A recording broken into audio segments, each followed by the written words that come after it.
Howdy all, welcome back to Lives. I think it's time to play a little 7 Days to Die. Alright, looks like I am hungry. Let's go grab some food before we head out. I want to go ahead and get some bits for making lights. So I need to um,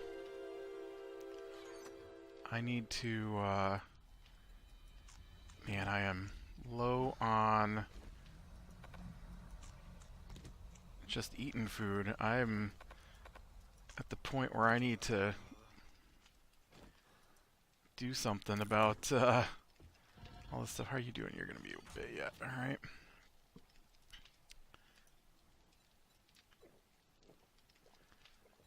Go ahead and get my thirst under control.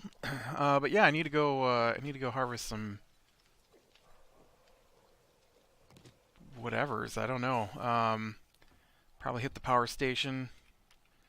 Try and get some parts from there.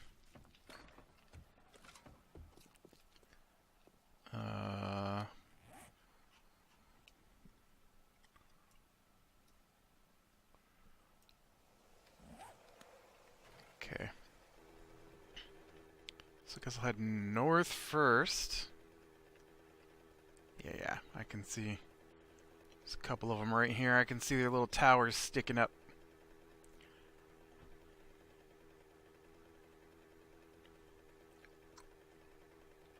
Oh. No, it's just a military base, right? No. I'll bet that this is a missile silo, right? Or is this a military base? I'm not sure what that is. It looks too small.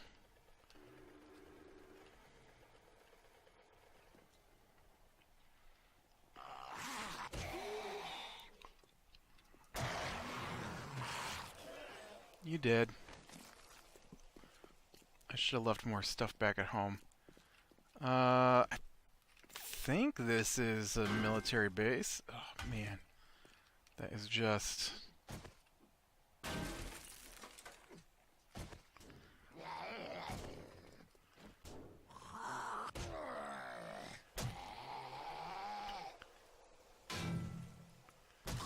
I got more points into my club, so it's a bit... Ooh. It's a bit more powerful there. I should probably equip that. Just in case. So while I'm exploring and trying to get some bits and bobs here, we played our game of D&D last night. I don't actually remember where we ended, but nobody did, and so our DM just went ahead and started us at the farm we were on that we had been working at the previous week. So, like, yeah, okay, whatever, that's fine.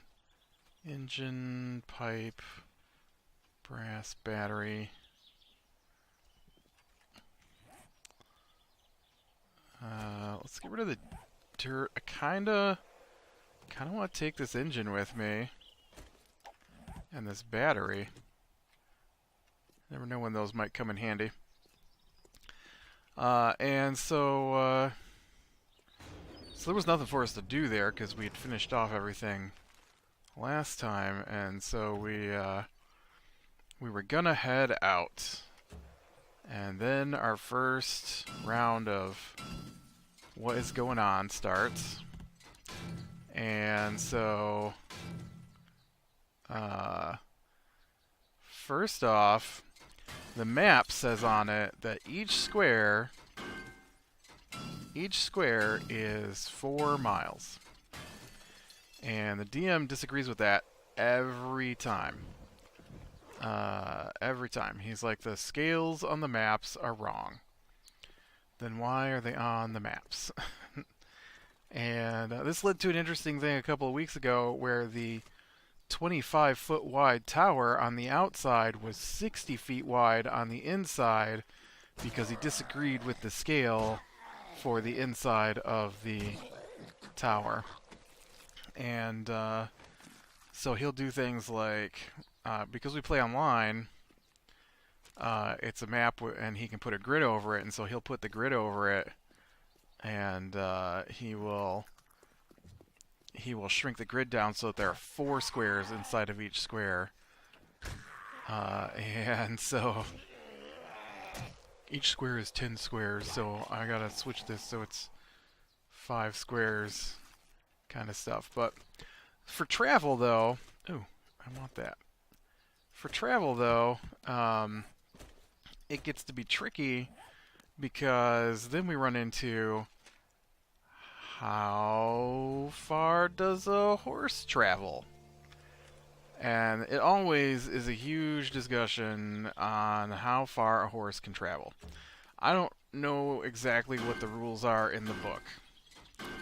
But a quick Google search lets you know that mounted horses can move like 40 miles a day. And so that's usually what I go with when I'm DMing. And we have used that in the past. But every time we go someplace on our horses, it's a huge how far do horses travel. I think the DM thinks it should only be 20 miles a day. And we're like, but we can walk that, so why would we have horses? And of course, you know, when he's playing as a player, then suddenly he can move like 1,000 miles a day on his horse, but you know, when we're playing and he's the DM, well then suddenly it's 20 miles. I'm like, no, that can't be right. That can't be how far a horse can move, because soldiers can march on a regular basis 20 miles in a day. And I would like to think that horses would be more practical than that.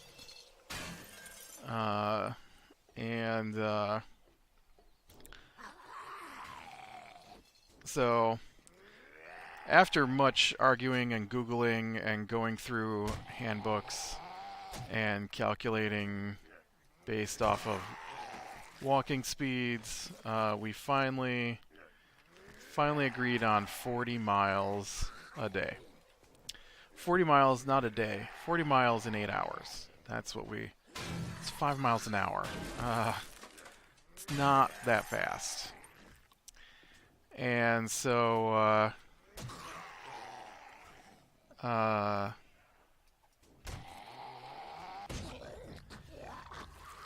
so then we got the thing where he's changed the map so that it's 5 miles per square on the map, which means you can move 8 squares, or move 1 square an hour on the map with your horse, basically. Fine. I'm fine with that. I've got no problems with any of this. It's all perfect. Whatever. Just I need to write that down someplace so that from now on, anytime we go someplace, there's no more discussion on horse speeds or distances on maps. Well, the distance on map thing is hard because every time he loads up a new map, it's got a different scale on it, and he disagrees with every scale. Nice. You know, I'm pretty sure last level I only got 6 points to spend. This one I got 14. Oh, because I probably have points left over, right? That makes sense.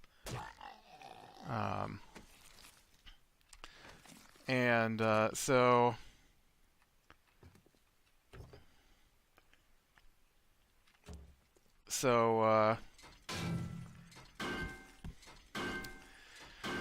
we're at this farm. Well, the farm is about 10 miles from the nearest inn. And so he tells us where we moved to. And that we're camping in the middle of the wilderness. And I'm like, well, why wouldn't we just stop in town? And he's like, well, because you can only move 8 squares. I'm like, well, 8 squares in 8 hours, but if we leave early in the morning, then why couldn't we push on those last 10 miles to make it to town? He's like, oh, did you want to go to town? Did you want to talk to the people? I'm like, well, we don't have anything to talk to the people about. And he's like, all right then. And then he's like, and then you're going to camp here. And I'm like, what? And so now he's put us like 20 miles the other side of the town that I wanted to stay in. And I'm like, well, none of that makes any sense to me. And he's like, you're gonna have to camp one more time before you get to the next place. And I'm like, well, it's like 40 miles between these two places, so why wouldn't I just stay at the inn that's 40 miles from town both ways? And he's like, well, that's not what you did. You it's 8 squares to here. You camped here. You said you didn't want to talk to anybody in town, so you just rode through town and didn't talk to anybody. And so then you camped out here. That's weird. What is going on with this car? So, yeah, it was, I mean, nothing happened to us. It was just weird. And then after I said we should just stay at that inn, since it's 40 miles from their town, he stops us at the inn. He's like, all right, you're at the inn you wanted to go to. It's about 11 o'clock in the morning. I'm like, well, there's no reason for us to be here now because I don't need to stay. And he's like, so you don't want to go into the inn? I'm like, no, why do I want to go in the inn? I'm going to go the other 5 miles to the nearby town that we were actually trying to get to. Why would I stop at 11 a.m. at an inn that I have nothing to do with? Well, I've got all the inn information open. I just thought maybe you want to go in and talk to the people. I don't want to talk to anybody at this point. We know what we're doing here. And, but he hates combat. He hates combat. And so he did say that after we camped, we got attacked by orcs. But because he knew we wouldn't have any problems dealing with the orcs, he was just going to skip combat. And for us to remind him that we would get combat XP for the orcs when we did XP for the night. Which I hate. I hate when he does that. He just glosses over anything he thinks that he can't kill us with. Anything that he can't kill us with, he doesn't want to play. And so we skipped combat, and we went to the town, and, you know, where would you go for rumors in a town that doesn't have an inn? Well, I would go to the tavern.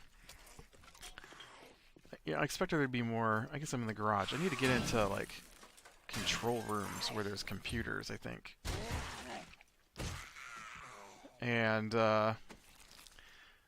so then he's, so then we get to the,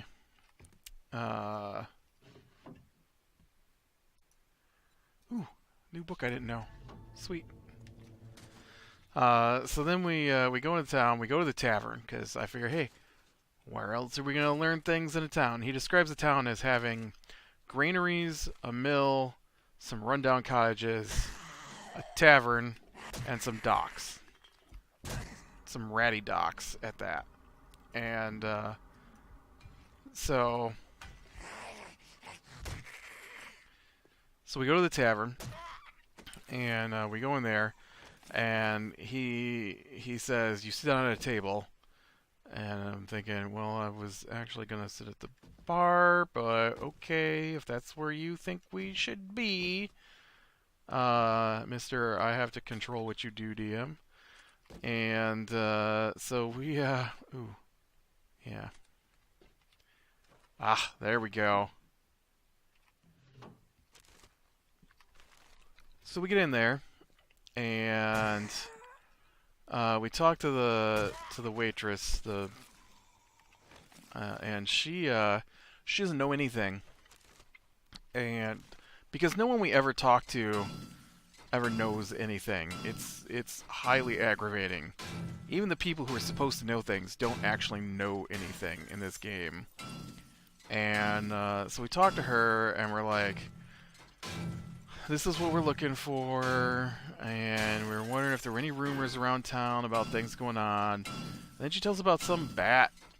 I don't know how big a thing that was, but we're like, so we questioned her down a little bit about this bat, and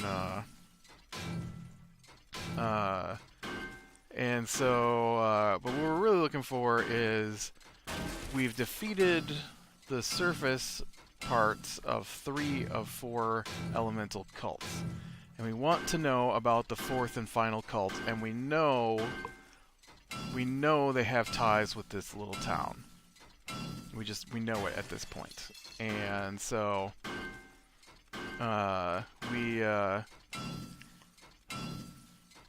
she sends us to the docks to talk to this dude. So we go talk to the dude. He, of course, is not helpful at all, because no one is. And he had mentioned, she told us to go there, because we didn't say we were looking for the water cult. We said we were looking for people who deal in black market goods. And because we had received information way long time ago that a boat operator had sold these books that we know belonged to a caravan that got attacked by one of the cults. And so we figured that was our connection. And so we get in there, and he refuses to talk to us, but he does say that he doesn't deal in goods. He's not a salesman, even though we were told he was a salesman. And that he just transport goods and people up and down the river, and that he doesn't have a lot of time to talk because he's about to sail upriver. And so we said, well, we'd like to hire you to take us upriver then. And then he's like, well, I don't normally carry people upriver. I'm like, you just said you take people upriver. And so he says he doesn't want to talk to us after that, and goes back on his ship. And then our sorcerer is like, yeah, I think they're all members of the water cult, loud enough for him to hear. So they attack us, and we kill them. And oh man, so I've talked before about how the DM always wants to take our money, and so we gave him the money, and so instead of giving us what we asked for, he gave us super overpowered versions of what we asked for. It's not what I asked for. I wanted a simple +1 maul to replace my +1 Warhammer, because I wanted to move up from the D10 to 2d6 damage. It's 2 points extra damage. That's all I was looking for. Just to switch to the two-handed hammer, and then that way maybe I could take Great Weapon Master next level, and get extra damage on it. And so that's what I was thinking. And I don't really want to tear apart missile stuff. How did I do anyways? Well, I got 23 components now. How many does it take to make the fluorescent light? It's 3 components. Oh, yeah, I've got plenty now. Sweet. This worked out great. I'm going to head back. I really don't want to dig down in the depths of these. I've been down in these before. It's not fun.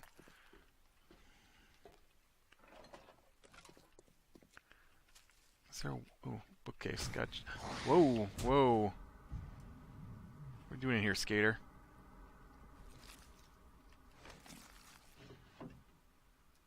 I know that one. I know that one. I was hoping for that missing schematic I don't have yet. So, he gives us this. He gives my one guy this super overpowered weapon. Like, it's ridiculously overpowered. So I wanted 2d6 plus 1 hammer. That's what I wanted. 2d6 plus 1 hammer. What did he give me? 4d6 plus 2 hammer, and if it crits, it does an additional 2d6 damage. We found out last night. I wanted a 2d6 plus 1 hammer. He has now given me a 6d6 on a crit hammer, sort of. And so here's the trick, though. He does not understand what the hammer he designed does. And so I crit, and he's like, ooh, because he won't tell me what the hammer does. He has only given me small bits and pieces of what the hammer does. And so he wants to surprise me as it gains new powers as I use the hammer. I hate it because it means I don't know what to do with the hammer. And he's just like, you just gotta use it. But if it's got some kind of special ability, don't I need to know what the ability is so I know how to use it? This isn't like, I'm gonna tap my hammer against the door lock to see if it magically unlocks doors. I mean, that's what he wants. It's not gonna happen. I'm not gonna walk around and do stuff like that. So I'm just gonna use my hammer like a hammer and call it good. But so, a crit. Now, we play in a system called Roll20. And fluorescent lights. Alright, how many of these can you make now? 7. Let's call it 6 and call it good. And then I will worry about getting more parts later. Let's unload some of these parts, batteries, and parts. Ooh, got a nice engine there. Let's go ahead and drop that into... Oh, we can't because it's on. There we go. And so I crit. It's great. I crit. I don't really ever do that. Crit means you rolled a 20 on the dice, and it happens so few times for my cleric that I think the last time it happened, I forgot to use his special ability. And so this time I remembered. And his special ability is that when he crits, he gets to do an extra damage dice worth of damage. So that's pretty awesome. And so...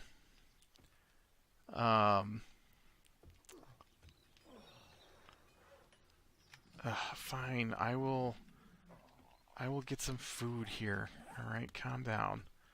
I gotta get potatoes so I can cook up my meat.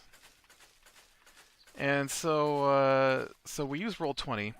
And so Roll20 has got it built in so that it doubles... It doubles the...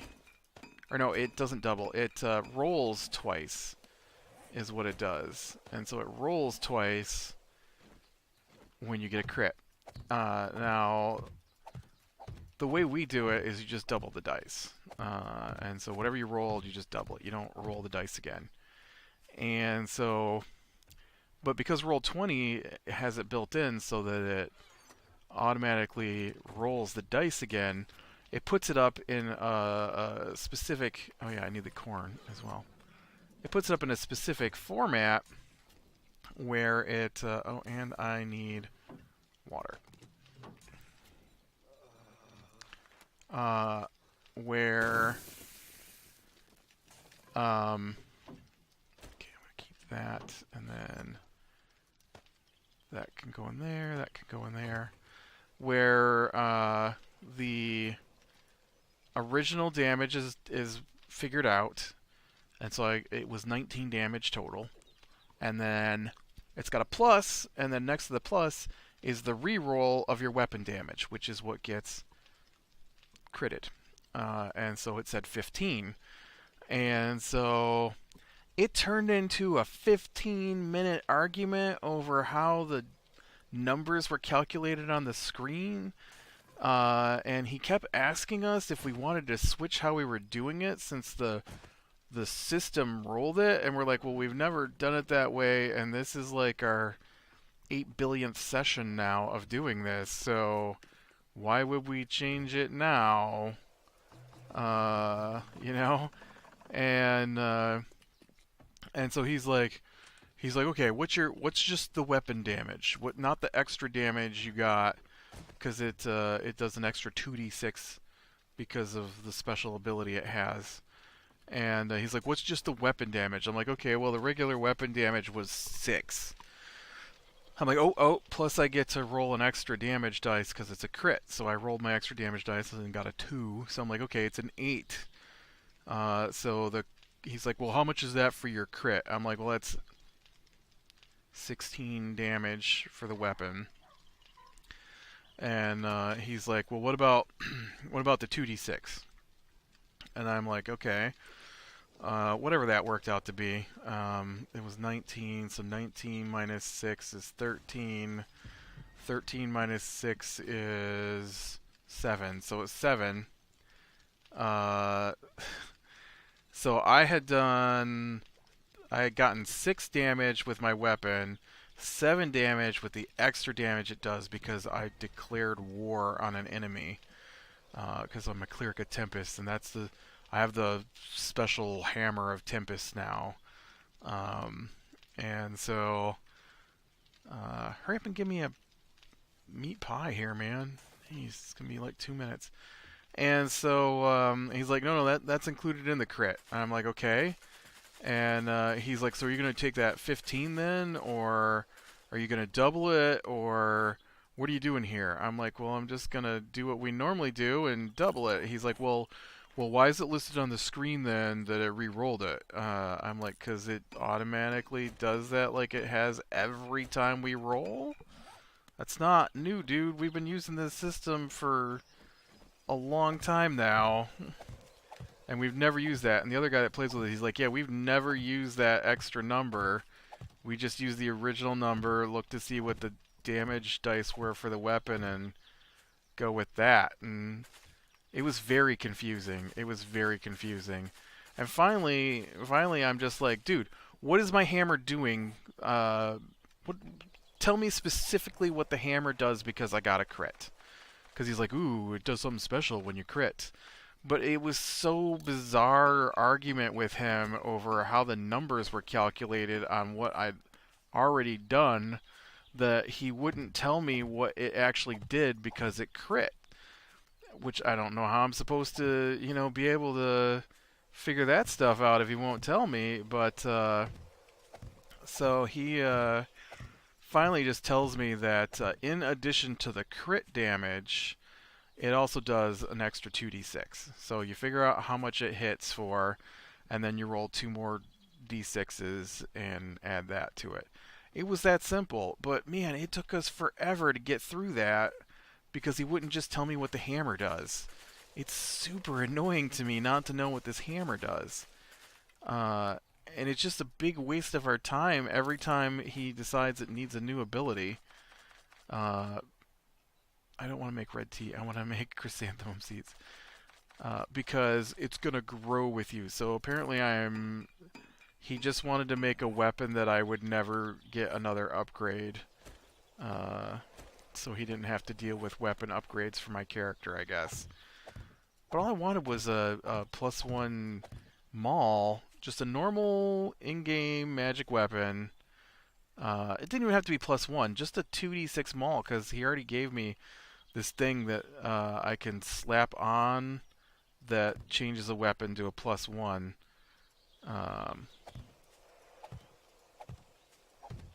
And he didn't tell me this new maul is a +1, so I assumed it's not a +1. And so then I put that thing on there and made it a +1. But yeah, it was bizarre to say the least last night. And then we get to midnight, because we usually play till about 1 in the morning, and so we got to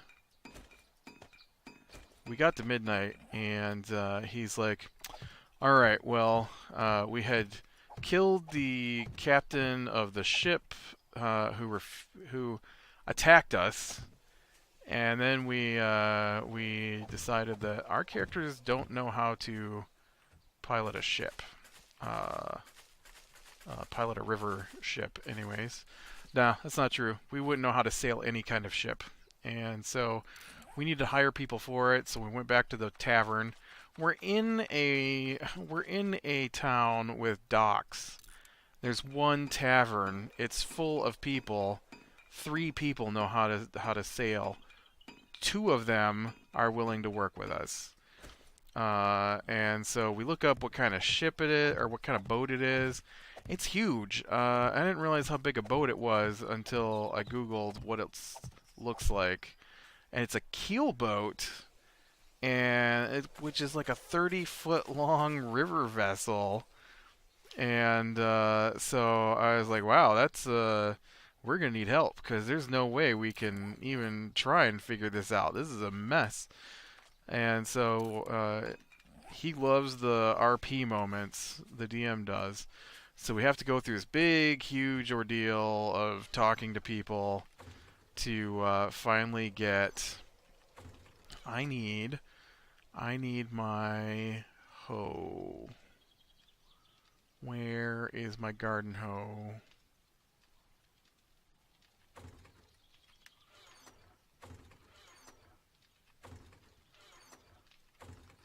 I don't know. I apparently don't have one. It should be in this box right here.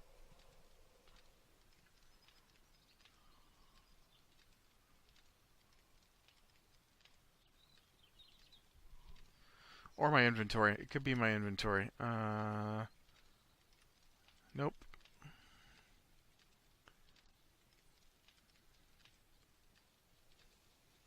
Nope. Alright, well, I need to make a garden hoe. Okay. Garden hoe. I need 16 forged iron. I have none. Okay.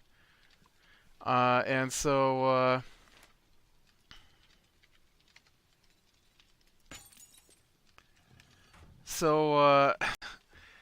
we get all that done, and we get our boat, and he's like, "All right, so we're gonna go ahead and call it here." And we're like, "All right," and then he's like, "So just so I know," which are words I despise at this point from him.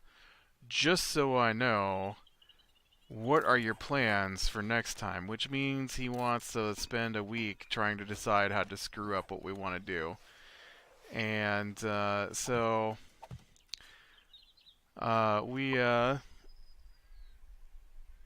tell them we have the ship, or we have the boat from the guys who are going to deliver supplies to the water cult, so they will recognize this boat.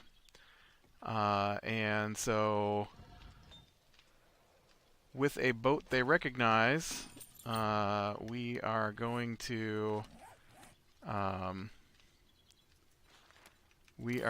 to sneak inside their walls, making them think we're delivering supplies, and then attack. And that is the plan.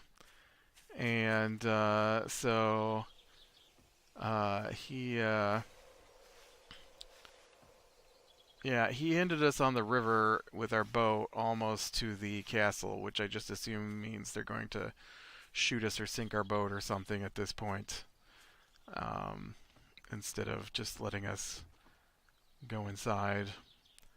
But yeah, we'll find out next week. But oh man, seriously, it was like at least 30 to 40 minutes of our game night, which only lasted like 2 hours, was arguing over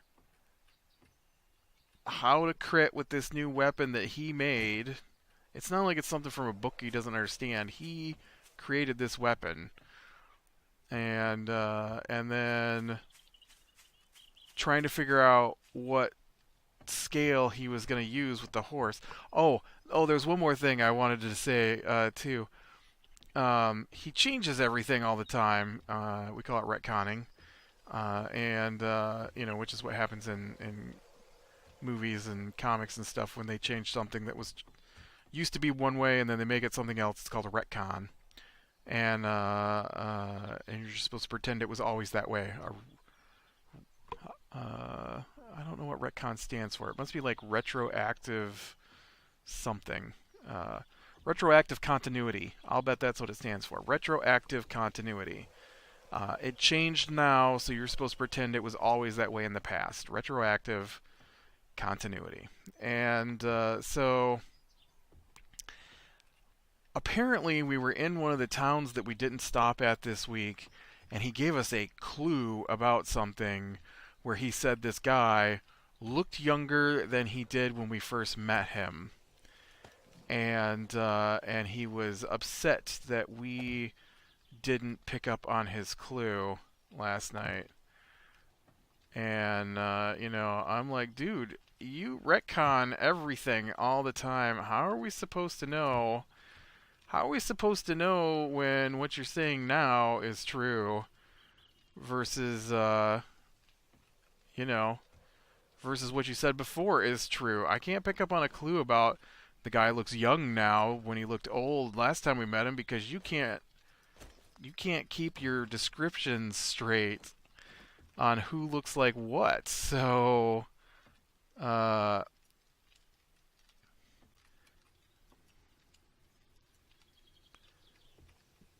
on.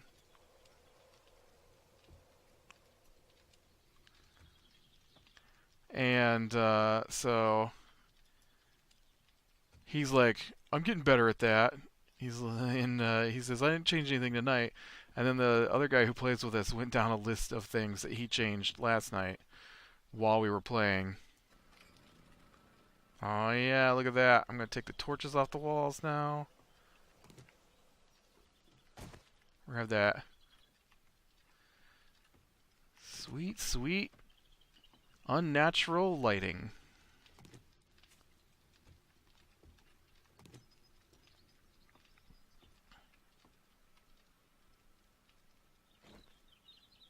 Oh yeah. Nice. Oh, missed the torch in the corner here. Get out of my lit up. Oh, there's one more. My lit up base. I like it. I like it a lot. Very cool. Alright, with that, click like, subscribe, share, and catch the next one. I will talk to you later.